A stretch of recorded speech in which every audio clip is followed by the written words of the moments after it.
Hi there. Have you ever had a day that started out really terrible? Here's what happened to me.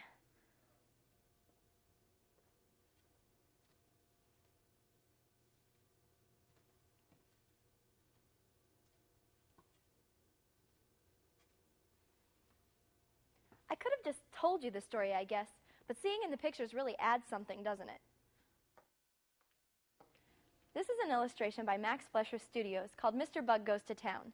It's actually a promotional watercolor for a 1941 cartoon which ran in a local theater.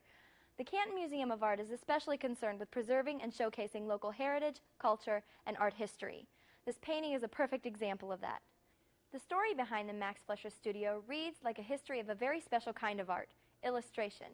Max Fleischer and some of the people who worked with him were the first developers of the animated cartoon. Their invention, the rotoscope, is the grandfather for the cartoons you see today. Besides animated features, illustration is something we experience every time we pick up a book. For some books, this is just the cover, but other books, like children's books, are full of illustrations that not only help to tell the story, but by themselves are works of art. Rhonda Mitchell of Ravenna, Ohio, illustrates books. Today we're going to visit her in her studio. She'll show us how she develops the cover for the children's book, The Talking Cloth, which she also wrote. See how the cover of her book doesn't just show you what the book is about, but also provides almost an introduction to the story. And I illustrate children's books, and today I'd like to demonstrate how that's done. So, first of all, we have to start by doing sketches of the book. This is usually done, though, on something called a dummy, because they're very, very rough sketches. And basically, it's just putting the type on the page you want it on, and a little sketch of how you think the person or the scene should go. I think in the movies they call it what? Storyboard. So right now what I'm doing is I'm working on the cover.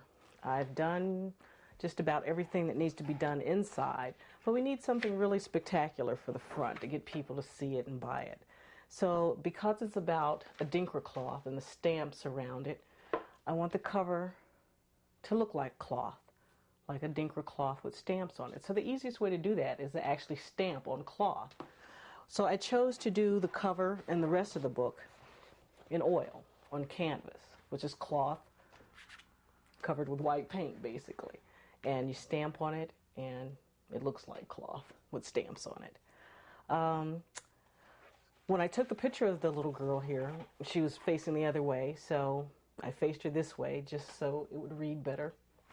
Once I get a photo I like, I just sketch it. I just sit down and start drawing. Usually I try to do it the right size for the paper and the book. And I do a lot of portraits. The easy way to start is to do an egg. You make a mark for the eyes, a mark for the nose, a mark for the mouth. And then you just start sketching. And this is the part I find most relaxing. It's just a matter of picking out shapes, lights and darks, and a general feel for the character. Once I get a few landmarks in there, I slowly but surely start defining her face. And don't be afraid. I mean, it's a piece of paper. Got nothing to lose here. We haven't invested any oil paint, any canvas. Probably stop and put her eyes in at this point. Again, sort of following my guidelines. Put where your ears should be. And ears usually stop somewhere around the eyebrow line. So if you continue that line around, you want to get them up there. Don't want her ears too low down, too high up. Again, we're not even worried about that, just a shape. And she looks funny without hair, so now we're going to give her some hair. And I think her bangs stop right about there.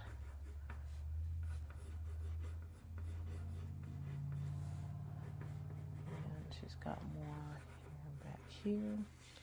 And a small bun. And actually, I think that's good enough for a rough drawing. All right, so I take a piece of tracing paper and I can just rip that off on the side of the desk. It doesn't have to be neat and orderly either. And trace the little girl's face.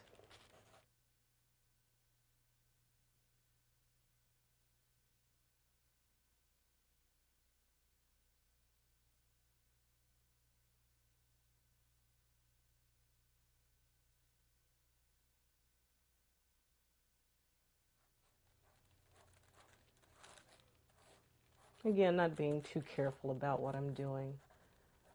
This still isn't the finished image. The editor would like the child to face towards the opening of the book, and it's just a better layout, and I've drawn it this way. But because it's on a piece of tracing paper, it's no problem just to flop it over. And now I'm going to put it on my canvas and paint it this way. This is actually carbon paper. It's used like any other tracing paper. You put it between the image you want to trace and the canvas behind it. And I'm going to trace this in ink just so I know where I've been. I can distinguish it from the pencil marks.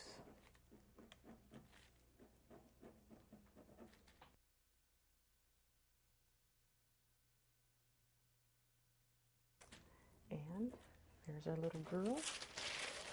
And she's been transferred.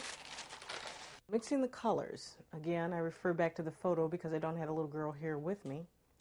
And I just go for something that's maybe basically dark.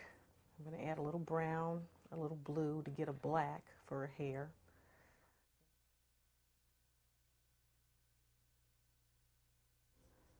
And this can be blocked in fairly quickly. Now, unfortunately, we have a limited amount of time here. So, although I'm having a good time, we're going to have to speed up the process a bit and skip ahead. But I just wanted you to see that you can progressively go over the darks with the browns and the other colors.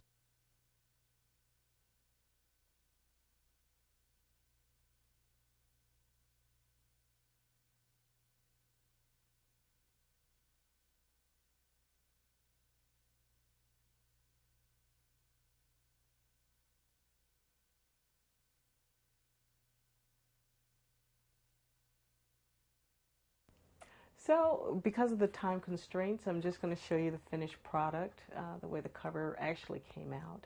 And what they did with it from there was, of course, to add the text and turn it into a book. The students at Woodridge Middle School learned the importance of illustration in telling a story. They learned that a good cover will intrigue a reader to pick up a book, and the pictures inside will add a lot to the story.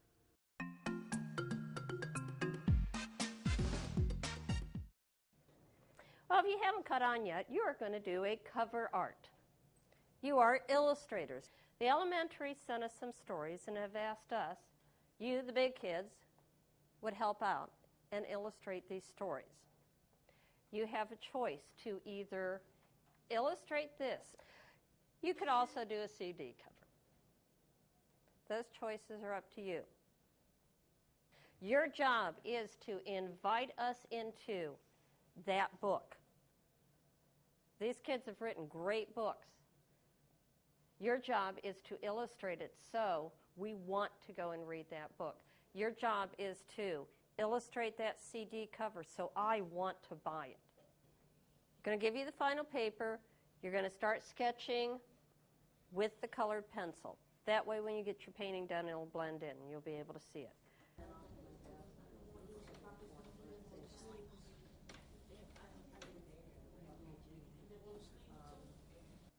It's a rule of thirds.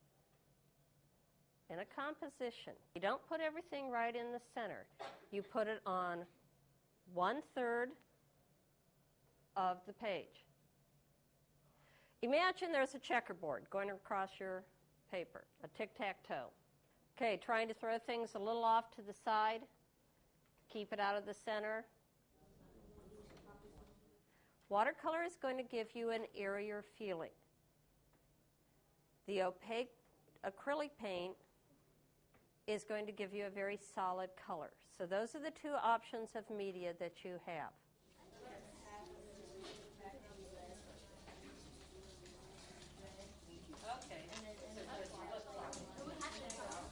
Maybe the background in watercolor to give that airy, like if I'm wishing for something, I'm kind of dreaming type thing, and do a light watercolor wash in the background, let it dry, and then maybe the acrylic to make one stand out more than the other.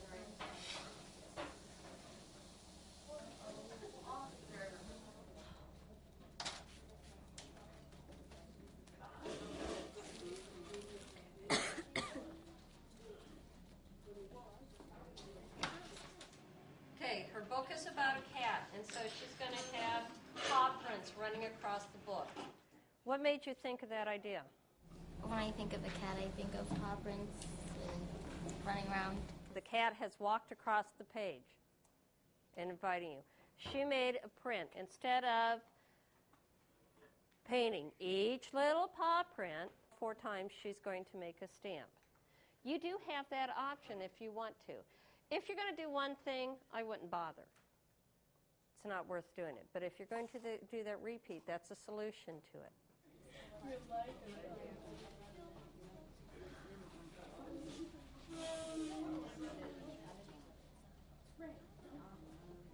But a little bit of, little waterier, like in here, because you're getting kind of dark. So I think that's going to take away from your lettering. So how would I do that? This is watercolor, right? Add more water. That's all you need.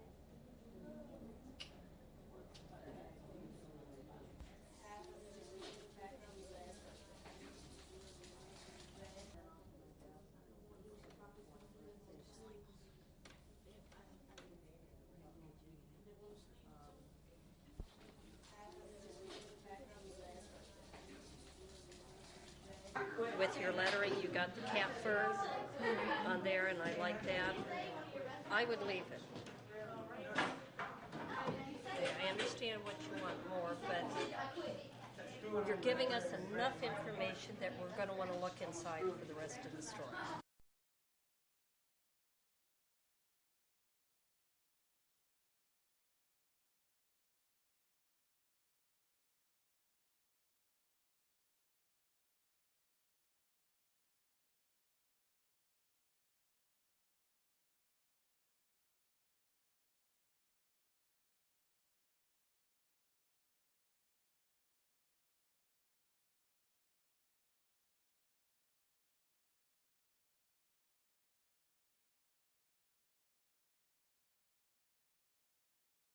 Telling a story with the addition of illustrations is as old as drawings on cave walls.